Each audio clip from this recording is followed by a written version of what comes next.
Hey guys, today continuing on our series of samples from my website, fromthefield.farm. Today I'm going to give you guys a sample of the weekly Q&As I do.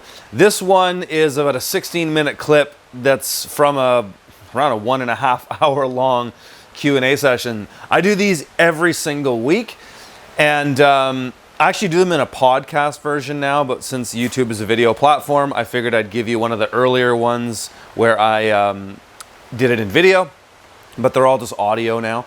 But yeah, so every week members submit questions to me and I answer them, and I love it because I'm taking a break from consulting, but I do love consulting. I love helping people solve problems, and that's what these Q&A sessions are. They're little mini consulting sessions. So you're gonna get a little bit of a sample of that in this video. But before we start this one, I just want to say a couple things. First is I'm gonna do a YouTube live session. Haven't done one in a while. I'm gonna do it tomorrow, Friday, 5 p.m. Pacific Standard Time. I'll be here in the greenhouse. I'll be talking about what's in my greenhouse, what I'm growing. I got a lot of stuff in my sort of personal garden right now. We could talk cannabis, we can talk vegetables, also talk about what I've got going in my front yard garden. And I'll probably just roll some like B-roll shots. I'll do some filming out there and then overlay it, and I'll talk about a little bit of that in the YouTube live session. And then I'll just be answering your guys' questions. I'll prioritize super chats, but we'll just hang out, we'll talk shop, kind of tell you a little bit about what I've got going on and what's coming up.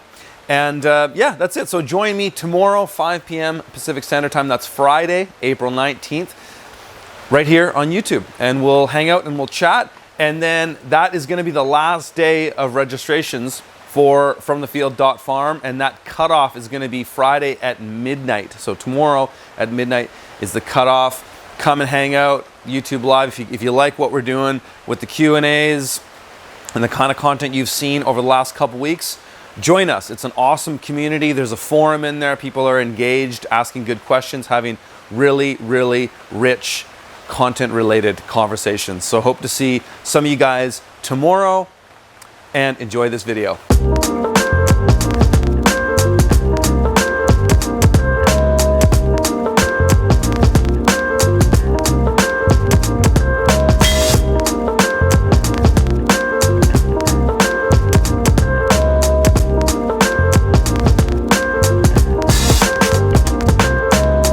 We have a question here from Marchetta, and the question is, so this is kind of pertaining to our marketing conversations.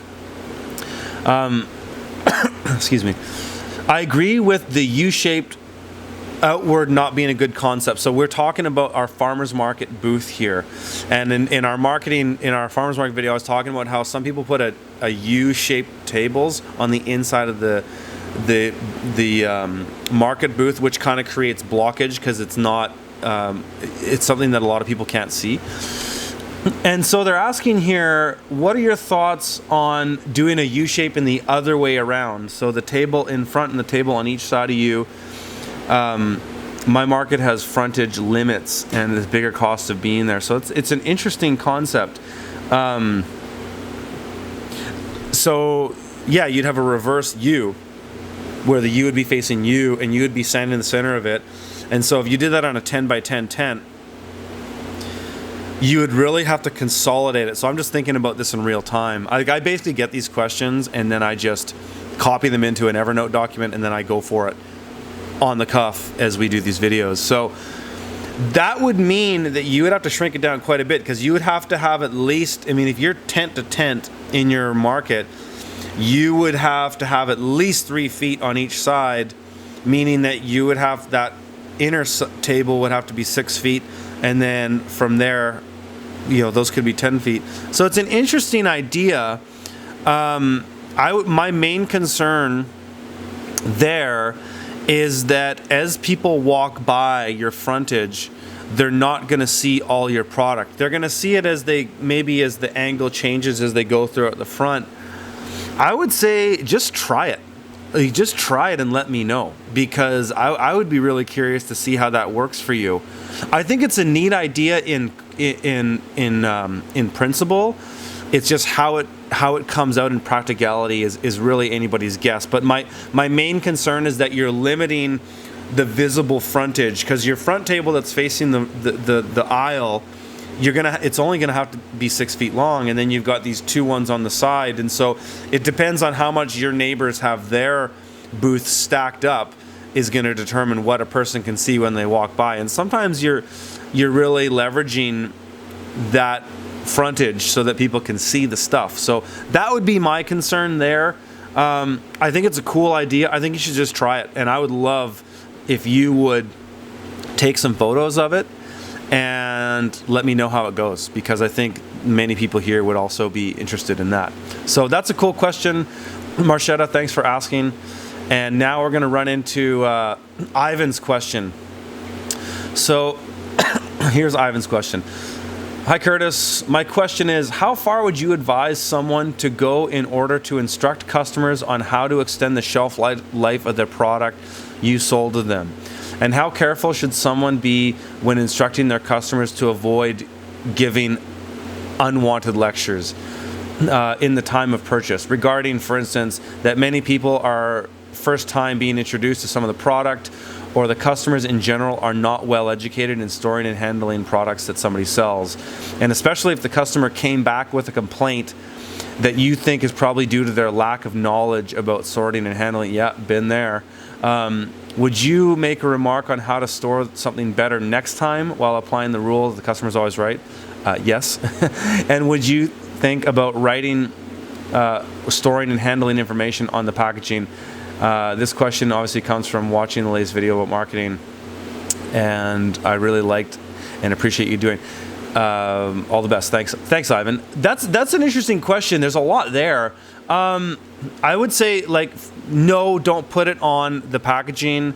There's certainly no harm in putting "keep refrigerated" on the packaging, if that's, I guess you have to explain that to some people.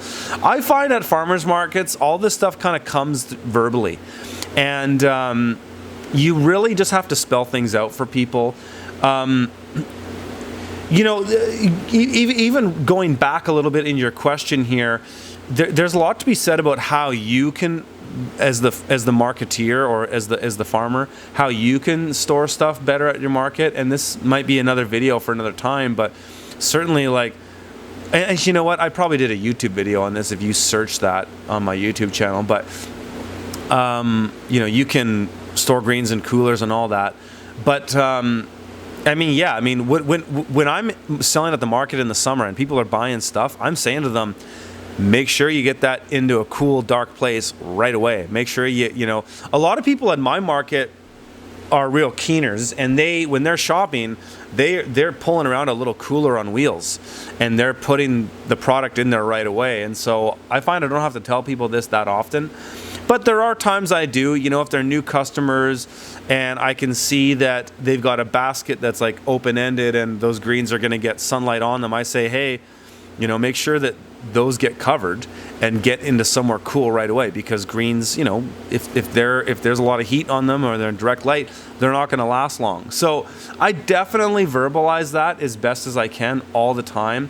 And really this kind of stuff just comes down to being aware and keeping that peripheral, like I talked about that in the farmers market video, is like keeping that peripheral vision open and just trying to be aware of that. It's like you're trying to look at many things, but especially when you're talking to a customer, look at them, like, what's going on there? Where are they going to put those greens? And absolutely say that, verbalize it, tell people this all the time. And one thing that's really key at farmers markets, I think I might have touched on this a bit in that video, but when you're talking to a person at the farmers market, you are talking directly to that individual, but you're also speaking loud enough so that other people can hear you. And there's value in that, because people listen and people kind of like, oh, what's he talking about? It sounds interesting. They listen, and then somebody might even chime in. So yeah, verbalize that to people and tell them these things. When somebody comes back, like, yeah, you touched on it there, like, it is the customer's always right. Because it's not like that's going to become a pandemic issue where you got 10 people a day coming saying, hey man, my green's spoiled. It's probably one a week that might do that. So I reimburse them regardless of whether I think it was their fault or not. But yeah, you certainly verbalize it, and you do the best you can, and you go from there. So I hope that is helpful to you, Ivan. But I don't know, you don't want to make your labels too wordy. Certainly something like keep refrigerated won't hurt. For me, I don't have space for that on my labels, so I didn't bother. Okay, thanks for that, Ivan. Next, we got Jonathan here. Planning and executing consistent greens production. Hey, Curtis, I've been farming for about 4 years now, and I've gone through several iterations of market streams. We're setting aside the CSA to focus on the great relationships I've cultivated with a restaurant here in Madison, Wisconsin. This restaurant helped us purchase a 24 by 72 hoop house. Wow. So that's a 24 foot by 72 foot hoop house, and is committed to buying from us. Wow, that's pretty cool. If you could make a video more in depth about planning for greens production, or we could do a one-on-one, I'd be elated. I feel like I let them down last year because we're trying to do too much, and we failed to really support their needs. Oh man, there's so many lessons in this one. I love this. That must be why I put it in here. On average, this one restaurant goes through 50 to 75 pounds of mixed greens every week. Okay, that's fine. They're opening 2 more locations this year, and I would really like to knock this out of the park, as well as becoming a more organized farmer. Thank you for hard work and being passionate about sharing wisdom. Thanks, Jonathan. That's a cool question. Wow, that's crazy that they were able to help you purchase that. So, I mean, the kind of situation you're in now is that, because they've put some money up for you, they've got a little bit of skin in your game, right? And so they feel that you feel rightfully so that you really got to meet their demands. I think what's going to help you here, Jonathan, is simplifying your production. I mean, if you're looking at your farm, and yeah, you mentioned a CSA, you're setting that aside, which I think is smart for your context.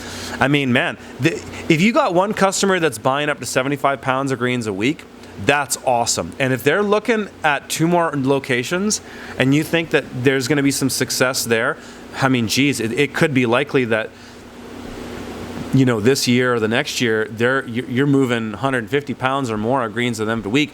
That's pretty good. I mean, especially if you're selling that at $8 a pound or somewhere around there. I mean, this is a more than $1,000 a week customer, so that's worth a lot. Yeah, you do want to knock it out of the park, and I would say, what you really got to do here is just leverage your 80-20. Hey, these guys, by the sounds of it, are probably bringing you more than 50% of what you're bringing in a week. I mean, you didn't really allude to how much your farm's making a week, but I mean, if I'm just going to take a shot in the dark, it sounds like these guys are buying a good amount of product from you that might be up to 50% of what you're selling a week. And yeah, I mean, double down on them and leverage them. And I would say, look at the products that you're growing that aren't really, you're not doing a lot of numbers on, products that you're spending time on that just aren't delivering. Cut those. Just get those out of the way. Simplify your production so that you can pretty much just double down on providing value to these guys. And you know what? Chances are too, I mean, I don't know a lot about the Madison, Wisconsin marketplace. I know Madison's a decent sized city, but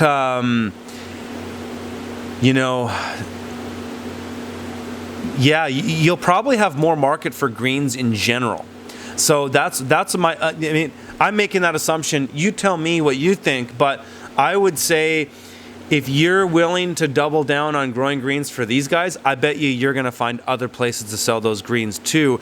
And that's good because that means that you're going to cover your bases here. Because what happens if these guys, tank? What happens if they go out of business? Well, then, whoa, what happens to this? I was producing $1,000 of greens a week for these guys. Now they're out of business. So you definitely want to cover your bases here and make sure that you are moving some of that product to other places. So if you're looking at doubling your greens production for them, and you're going to remove some of the products you're going to sell, make sure that some of those greens are going somewhere else so that you're diversifying your own interest here.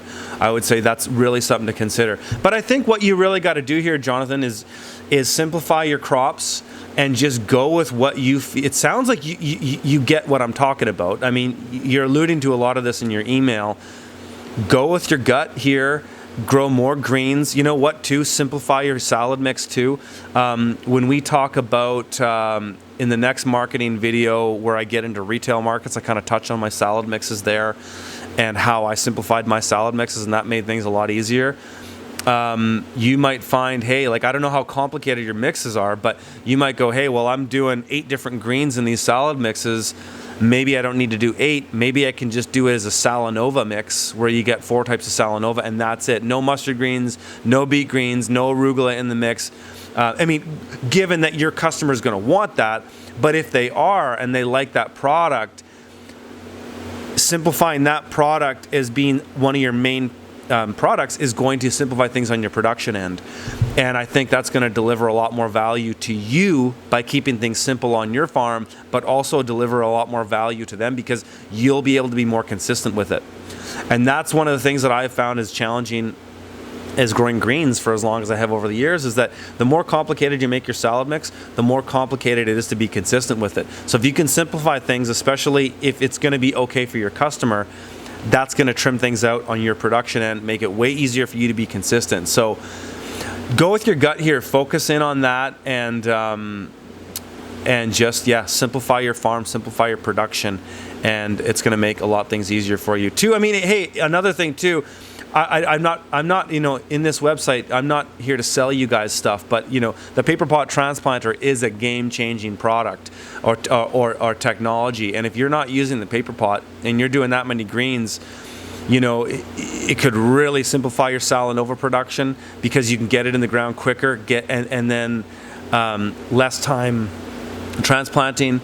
You can even use paper pot on the shoulder seasons to get crops earlier too. So if you're looking at, because I mean the thing is, with transplants are, you know, if you've been in production this long, you know this is obvious, but transplanting is a way to get crops in earlier and get a harvest earlier, right? But there's some things that just aren't worth transplanting. Like it's once you transplant a crop like spinach, well, the yield isn't great if you're doing it wide density, and if you go high density, it takes a ton of time to plant. Same with things like arugula. You can do arugula with the paper pot, but to hand transplant that is time consuming. Same with red Russian kale. You know, like I'm doing a bunch of experiments this year on friends of mine's farms in this area and abroad as well, and even in my garden, whereas like I can do a crop like red Russian kale in February, 5 rows on a 30-inch bed in 2-inch chain pots, and I can get that in like 21 days at that time of year in a greenhouse, of course. But that's crazy. So you know, you can't get that kind of result with direct seeding per se, and you can do the same thing with arugula, and so, you know, or even spinach. So you know, you bring in some technology like that, some appropriate low tech stuff that can get things a lot quicker out of the ground for you. That's another way of you bringing up your shoulder season, because, you know, most productions are like this. Like the economics and the productive scale of a farm follows a bell curve. You start slow, you peak out in summer, you taper down into the winter. And really what, you know, we talked about this in the season extension video and the caterpillar tunnel video. Tunnel video, if you can bring up your shoulder, then you're going to stabilize. You're still going to have a bell, but you're not going to have as radical of a bell.